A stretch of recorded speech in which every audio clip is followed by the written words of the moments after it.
Thank you. I think there are no further questions in the chat, and it's already 5 to 4. I think you have to leave now as well. So thank you very much for this paper. Thank you. And sorry again for disturbing the management and for your patience and for all the audience. And I wish you very successful continuation of this session and the whole conference. Thank you. Okay, thank you. So it's my pleasure to introduce our new next speaker, Dr. Yasien Mohamed, who is from the University of the Western Cape. He's emeritus professor. Dr. Yasien, I saw you some time ago. Just yes. sorting out. He's emeritus professor of Arabic and Islamic philosophy and a senior scholar at the Yashin Institute. He holds a PhD in Islamic ethics from the University of Frankfurt. He has published widely on ethics, Islamic psychology, and philosophy. And he's the recipient of the International Book Prize for The Path to Virtue, which was published in 2006. Today he will speak on Islamic virtue ethics and the adab of the student. Dr. Yasien, the floor is yours. Will you share a presentation?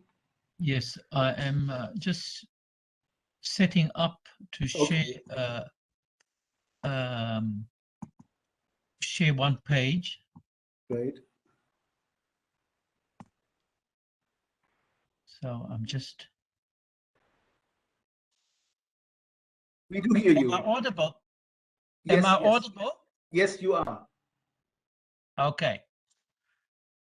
Thank you very much, and sorry for that delay.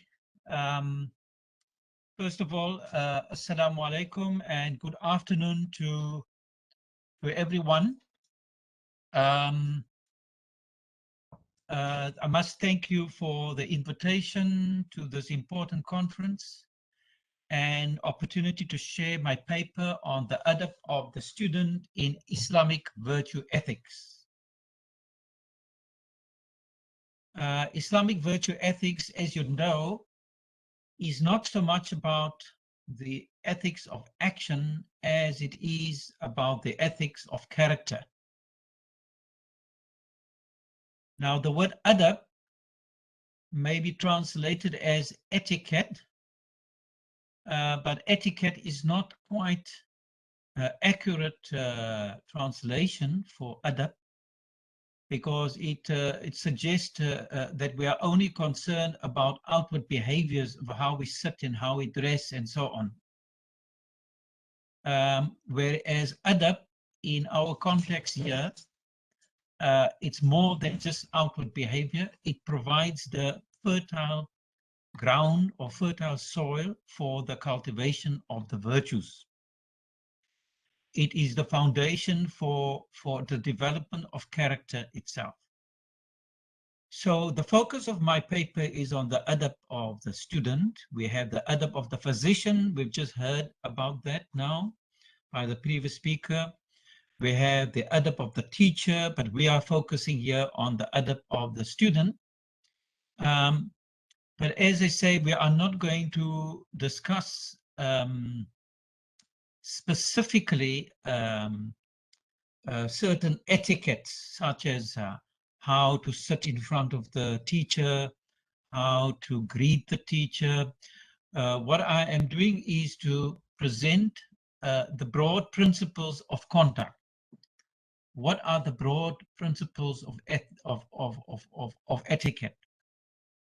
And I will be looking at two Islamic philosophers of the 11th century, Raghib al-Isfahani, who's written a work called the Kitab al-Dhariya ila Makarim al-Sharia, the means to the noble virtues of the sacred law, and Imam al-Ghazali, who's written an ethical treatise called the Mizan al-Amal, or the scale of action. Now, these two particular moral thinkers, they both derive their inspiration from the Quran as well as from philosophy, philosophical tradition. And Raghib al-Isfahani, in fact, inspired Imam Ghazali's thought. In other words, al-Ghazali used Isfahani as an important source for his ethical treatise. What I will be doing is I will be looking at actually three main principles of the adab of the student, and I will distill these three essential principles from the writings of al-Isfahani and al-Ghazali. So the principles of adab, the first one deals with the student's etiquette towards the self. Now, this has two aspects, the purification of the soul and the principle of detachment. Now, first of all, we need to look at of course, the purification of the soul is very tied up with what we've discussed before by previous speakers about the three faculties of the soul in the philosophical tradition, the concupiscent faculty, the rational faculty, and the irascible faculty.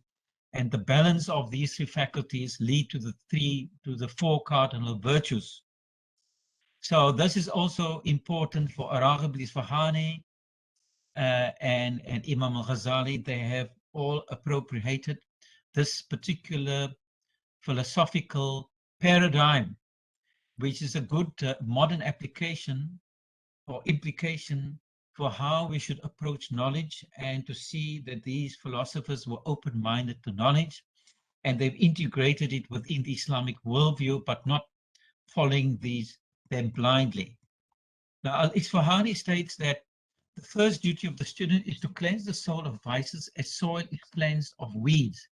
Just as prayer without a clean body is incomplete, so worship without a clean soul is incomplete. The starting point for the student is to purify the soul of worldliness.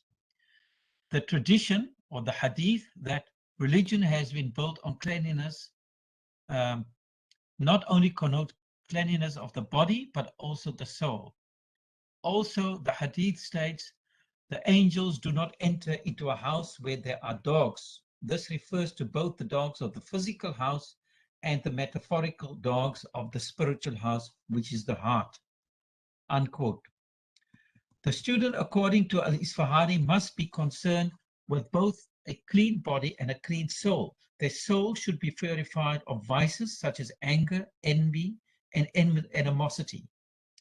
They deserve to be God's vicegerents, Khalifatullah, because they have purified their souls, which is the key to the knowledge of God and happiness of this world and the next world. Detachment or zuhd. The student should practice a certain degree of detachment or asceticism or zuhd in Arabic.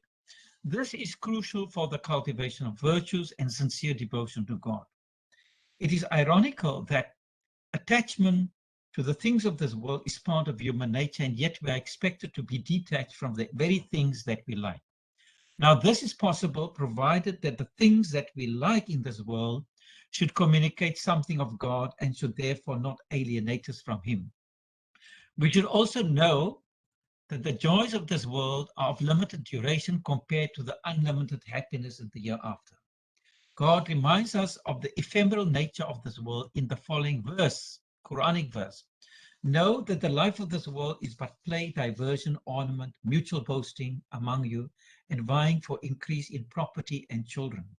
The likeness of a rain whose vegetation impresses the farmers, then it withers such that you see it turn yellow, then it becomes sharp, and in the year after there shall be severe punishment, forgiveness from God, and contentment, and the life of this world is naught but the enjoyment of delusion.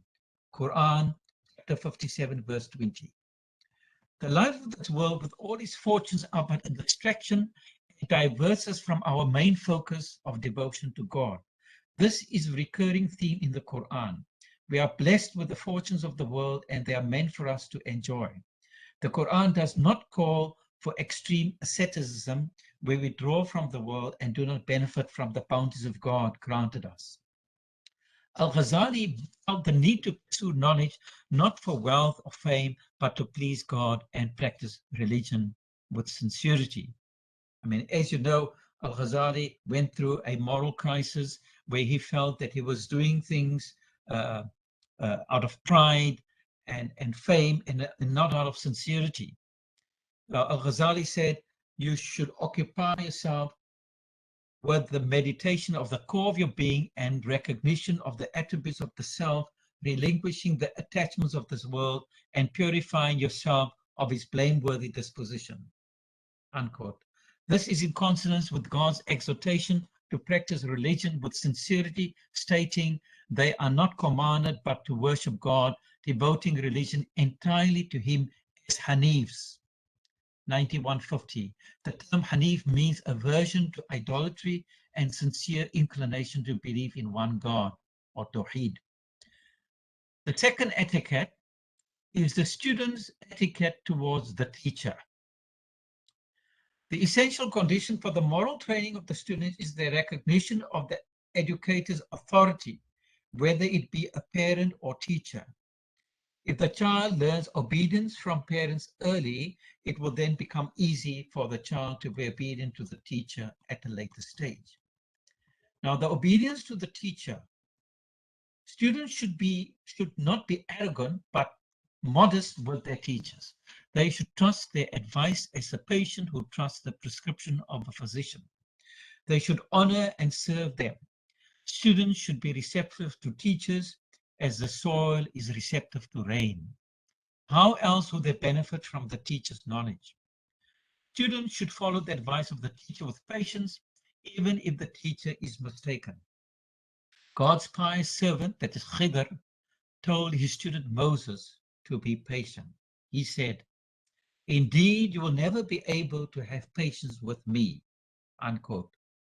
Moses was eager to learn from him, but objected to his actions, which appeared to be wrong from his perspective. I'll come to that, elaborate on that a bit later. Seeking guidance from the teacher. Now we give the example of Khidr and Moses. Human nature is such that we are impressed with the teacher's elegant attire, wealth, and titles. We will also commend him for his inner virtues such as prudence, justice, honesty, and simplicity. Yet we are more deceived by his external merits than his moral character. The student should choose a teacher wisely. He should look for one that has good adab and deep knowledge. Such a teacher should be respected and obeyed.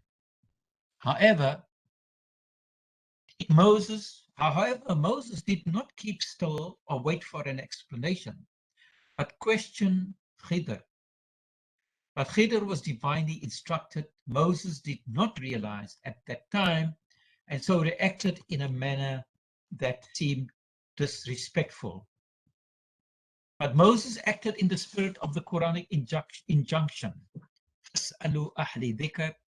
Ask those who have knowledge if you do not know. He was not disrespectful, although he realized that he originally agreed to be silent, until Khidr explains everything to him. Moses just did not have the patience to wait when for him the actions of Khidr just seemed so blatantly wrong. For Ghazali, the student should not form a bad opinion of the teacher, even if the teacher is outwardly wrong. And he gives the example of Moses and Khidr.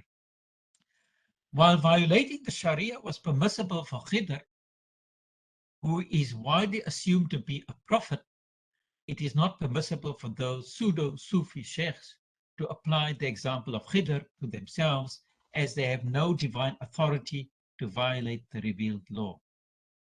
Thus, Al-Ghazali adopted a skeptical attitude towards the doctrines of his time. It is inconceivable that he would have promoted blind submission to the teacher. He taught that it is healthy to think and question, but never to be rude towards the teacher. Ask questions in a civil manner and try not to act cleverer than the teacher. Learning is not about information only, but also about transformation. The proper etiquette of the student towards the teacher is the key to ethical transformation, provided the teacher is learned and exemplary.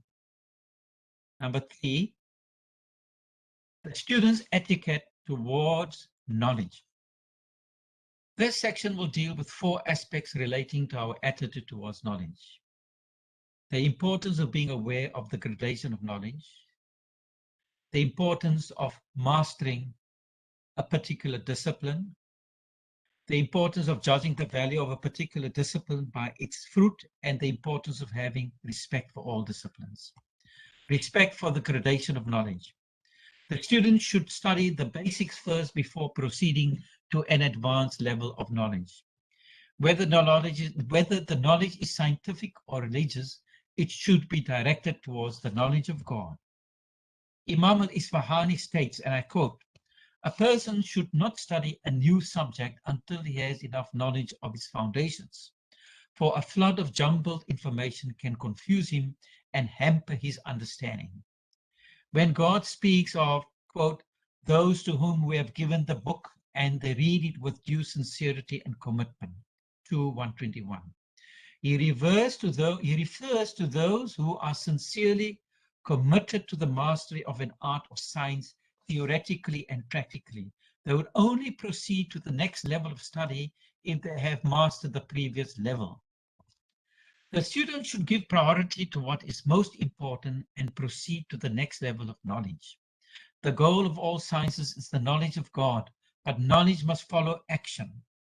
Extolling God's attributes or his divine names is not enough. Students should imitate these divine attributes in accordance with their human capacity. Iqtida.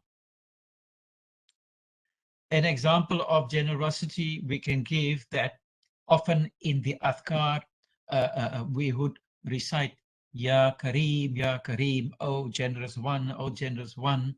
However, this is just verbal declaration of the divine names, but the true student of ethics would actually translate the name into action and practice the action of generosity, and through practicing acts of kindness and generosity and through habituation, he will develop within his inward character, that element of generosity, so that we can call that person a generous person. And that is, in fact, that inner moral state is what brings you close to God. Students should also take the knowledge that is needed for their purpose. Study is a lifetime pursuit, so learning is a gradual process, and one can only take what is needed for each stage on the path of knowledge. A traveler must prepare food for his or her journey, but if he or she eats all the food at the start of the journey, there will be nothing left for the rest of the journey. Similarly, a traveler on the path of knowledge cannot consume all knowledge at once. Large portions of knowledge cannot be digested properly, and the student will end up having a superficial understanding of the disciplines. By contrast, a proper mastery of the discipline will be more beneficial, as a tree with few fruits is not useless as long as it benefits people. And I quote here from Isfahani, the student's duty should be to treat the various sciences like provisions that he requires for the various stages of travel. He should consume what he needs from it for each stage and not depend on his own effort to attain perfection in a particular field. This could take a lifetime or more, and still he will not probe its depth or reach its height, unquote. Thus, knowledge should be pursued gradually, and students should master one branch of knowledge at a time. They should not be content with a superficial understanding of knowledge, but should probe deeply into the reality of things and realize their full potential. A student should not be averse to a discipline. The student who is ignorant of a discipline is usually averse to it, as Imam Ali states, people are enemies of that which they are ignorant of. Unquote. Their ignorant rejection is confirmed by the Quranic verse, nay, but they deny that whose knowledge they cannot comprehend and whose interpretation has not yet come to them. Chapter Surah 10, verse 39. All knowledge, including discursive knowledge, has a role to play, provided it is directed at the glorification of God. In the following analogy, Al-Ghazali emphasizes the role of philosophers and theologians. Quote, just as the case of the nurses is important on the battlefield and the help of the water supplies is important during pilgrimage, so too are the theologians and philosophers useful with the demonstrative proofs for the religious sciences. God will reward them if they glorify him.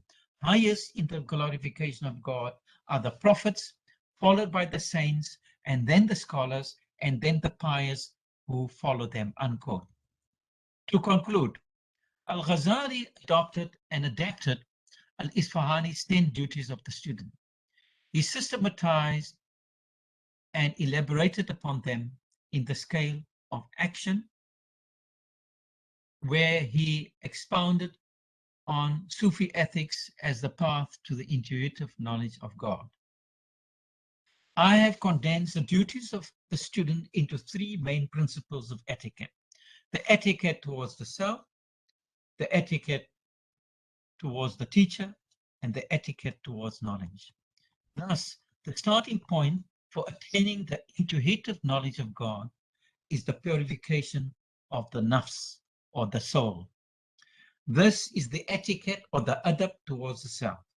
This requires acquisition of virtues which will lead the student to the higher knowledge of God.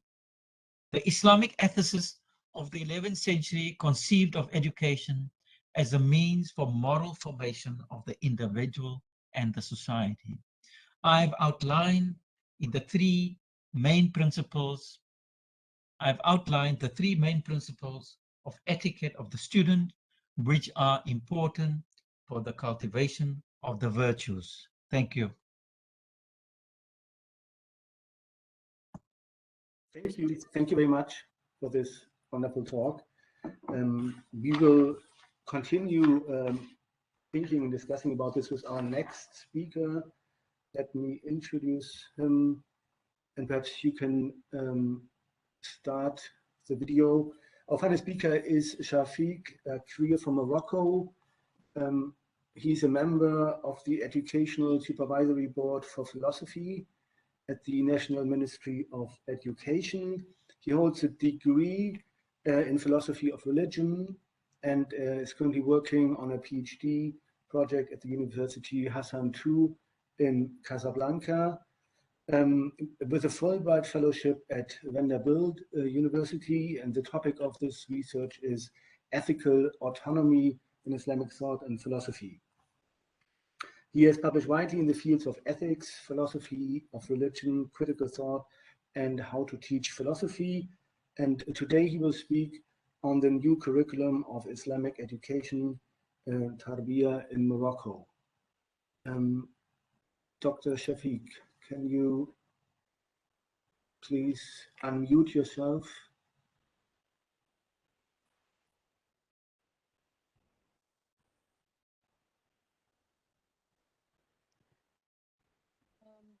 Sorry to interrupt. Dr. Shafiq couldn't join us. He apologized. Okay, that's important to know. Okay, then we will, Dr. Ida had to leave.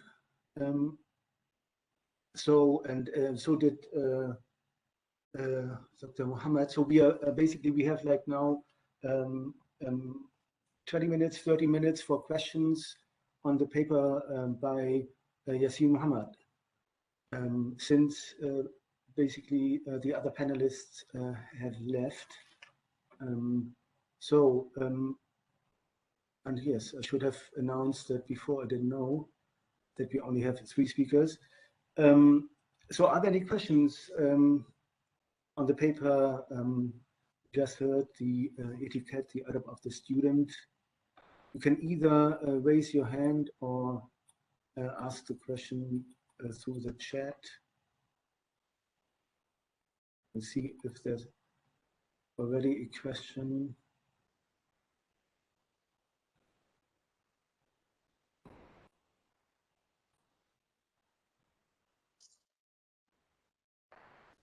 Yes, there is a question. Dr. Yassin, can you see the question if you open the chat, or should I read this? Bashir Tuhami, do you want to be unmuted so you can ask the question yourself?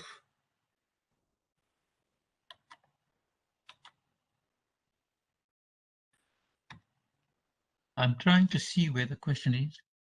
Yeah, if you go to the... Oh, there, I see. Mm.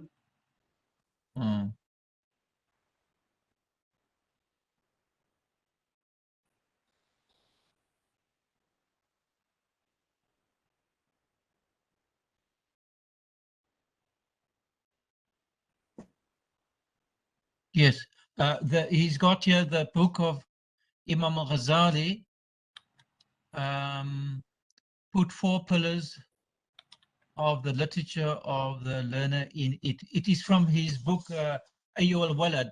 Is that the question? Yes. Yeah. Exactly. So he says here that intention, that is his goal of seeking knowledge, is to please God. Yes. Now, according to the questioner, the first is the most important. Yes. Now, I would agree with that.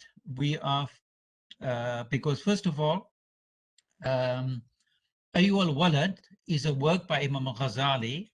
It's one of his very last works, which he wrote when he was in his hometown, when he retired. And he was addressing his murids, his disciples. And most of these disciples were elderly scholars who were already masters in the sciences. And a question was posed to Imam al-Ghazali as to how should we prepare for the year after. And Imam al-Ghazali said, look, you have enough knowledge of the sciences. You've mastered Kalam, you've mastered Usul al-Fiqh, and all the Islamic intellectual sciences. But in preparation for the year after, you need to purify your intention. You need to work on your akhlaq, your inner self, and your sincerity. So this is, in fact, the main goal of ethics, actually. All right. And even the etiquette, the respect for the teacher, and all those rules of adab is all a means to an end, which is the end is to develop the sincerity of the self, the moral character of the person, and whatever knowledge you pursue is for the sake of God, to draw close to God and to attain the happiness of the year after. So the crisis of knowledge of our time is the loss of that purpose, because today we find that because of the age of specialization and because of the culture of materialism in the world today, people pursue knowledge just for career and for material comfort. Whether you are an engineer or whether you are a doctor, whatever your profession, the bottom line, you are pursuing your career because of earning a living. And there is nothing wrong with earning a living, by the way. But the problem is that we've lost the focus of the real purpose, according to Imam al-Ghazali, which is the cultivation of your character and the happiness of the year after, the Sa'ad al-Ukhrawiyya, whereas most people today, the crisis today is that we are more concerned about the happiness in this world rather than the happiness in the year after. But then, of course, there's nothing wrong with the happiness in the world, as-sa'ada dunyawiya, provided, of course, whatever we enjoy in terms of wealth, in terms of material comfort, we see it as ni'am, or the favors that God has bestowed upon us, and we express gratitude or shukr for God for those favors. So even the happiness of the joys in this world is viewed within the framework of the Islamic vision of the ultimate happiness in the year after, and whatever we do is actually directed at that particular goal. I hope I've answered your question. Yes, thank you. Are there other questions or comments you would like to make now? Unfortunately, we have only one panelist who is present now. This is really regrettable, and we are sorry about this, but this couldn't be changed. Here's one more question. I will copy it. In this digital era, what is the adab of the student when learning online? Is it necessary to learn face-to-face, or can we learn from our teachers holistically through online means? That's an important question. Yes. Well, you know, we in the age of technology, so we do use online. And now, because of the COVID crisis we've had now for 2 years, we are compelled to teach online. We teach our students from home, and my children, my one son who's still at school, our children at school, they also, most of them do not attend school. So we are compelled to teach from a distance, and that's problematic because first of all, you know, as a teacher, you cannot really maintain this, you know, you cannot monitor your students in the classroom. Whereas when you're in the classroom situation, you can monitor the student, you can see if they are being distracted. You bring them back, bring their attention back to the focus of your lecture or of your lesson. You cannot do that with online teaching. So, however, the traditional method of learning is actually face-to-face with the teacher, and especially within the Islamic tradition, you find that the oral tradition of learning, the Quran, for example, it has to be taught. The student has to learn Quran and memorization of Quran in the traditional classical method by a teacher, and he gets the ijazat or the license to teach others when the teacher authorizes him to do that. So we don't have that in the modern system of education, that the one-on-one learning, the oral tradition of learning face-to-face with the teacher has another advantage, and that is the character and the akhlaq, or the moral character of the teacher, and the example of the teacher is also seen by the students. And because even in academia, at universities, I don't think it's just about research and scholarship, but the example, moral example of the teacher is very important, because at the end of the day, it's not about the quantification of knowledge, but it is about the transformation of the self. But unfortunately, since the time of Muhammad Abdu in the Middle East, we've had the massification of education and the modernization through examination systems and so on. So I just wonder if we can go back to the classical way of learning through oral learning and oral teaching, or is that of the past, and should we now just move forward into the new technology? So that is just a question to my colleagues and panelists. There's like one related question which was raised in the chat. Do we need to establish ethical rules for distance learning? So following this question, the ethical rules for distance learning. Oh yes, of course. Yeah. Look, I mean, we have in my paper presented the students' etiquette towards the teacher. Now, the most important thing there is respect for the teacher. For example, you respect the authority of the teacher. If there's no respect for the teacher's authority and the teacher's expertise, or the ustad, or the sheikh, or the teacher, or the muallim, there can be no obedience. The child is not going to listen to the teacher if they don't have that particular respect. So that is very important. And number two, we've given the example of Musa alayhi salam, Prophet Moses, right?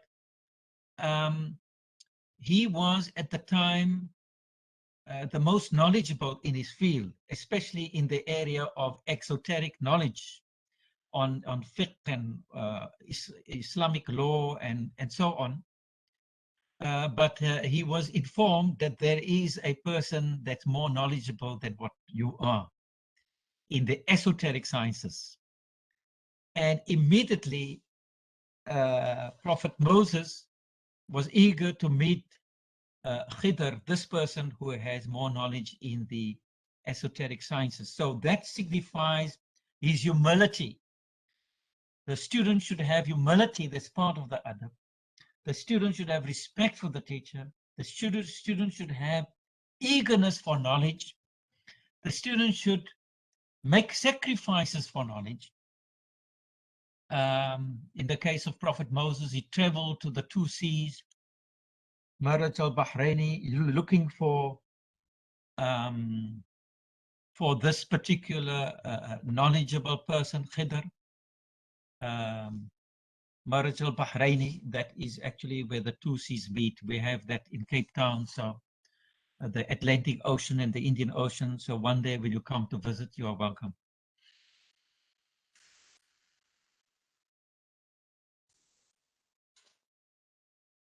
Thank you.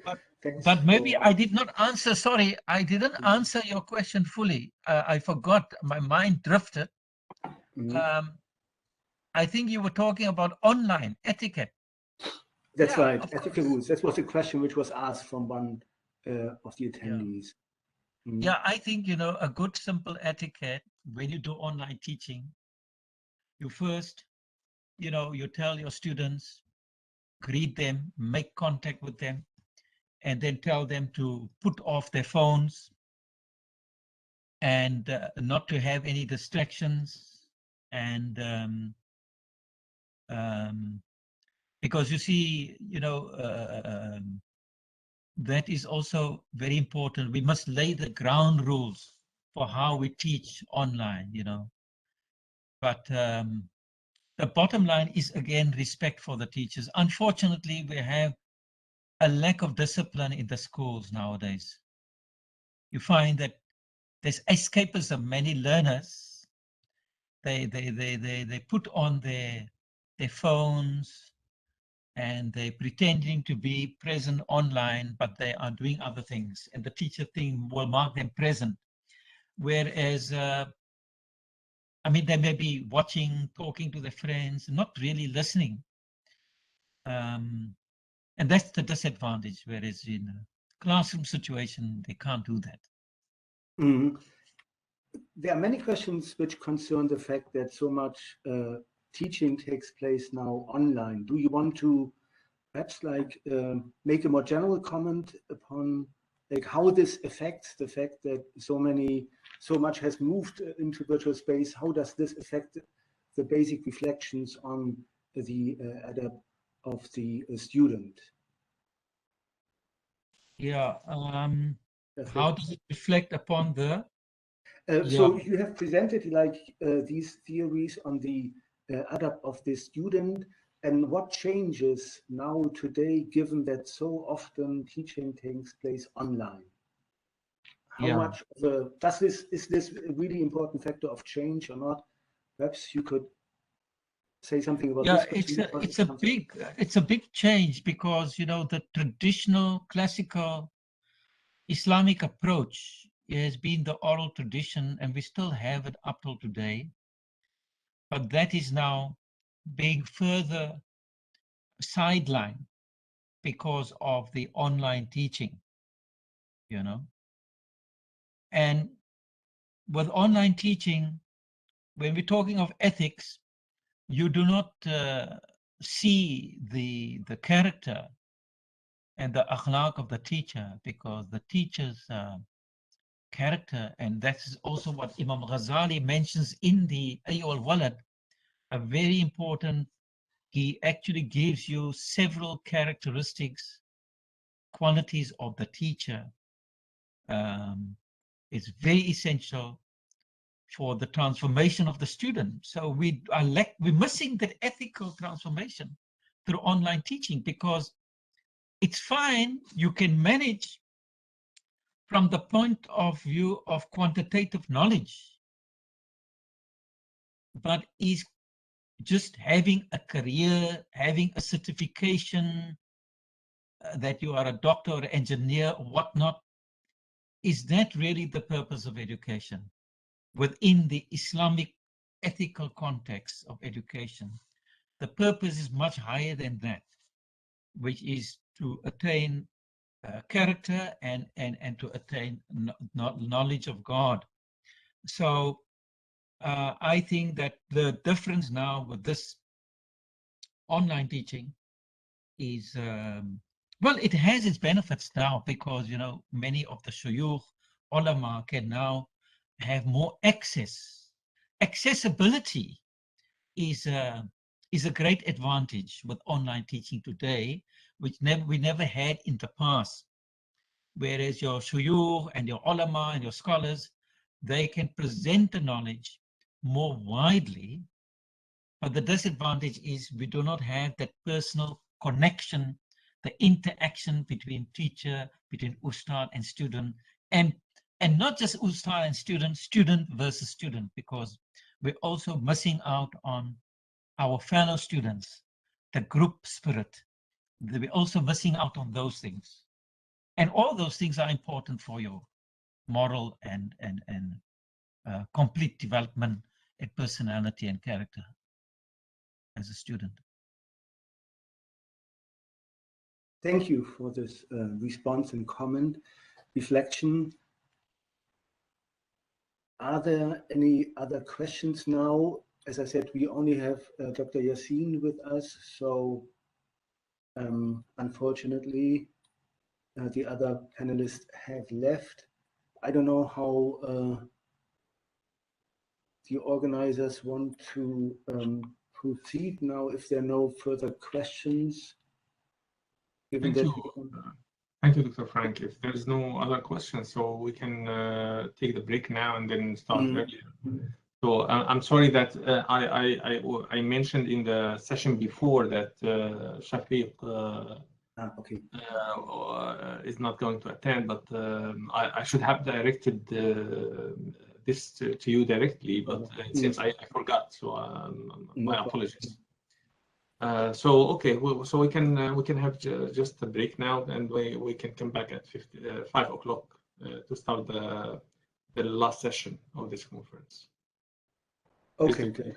So thank you very much to all participants, all attendees for the questions, and see you then at 5 o'clock.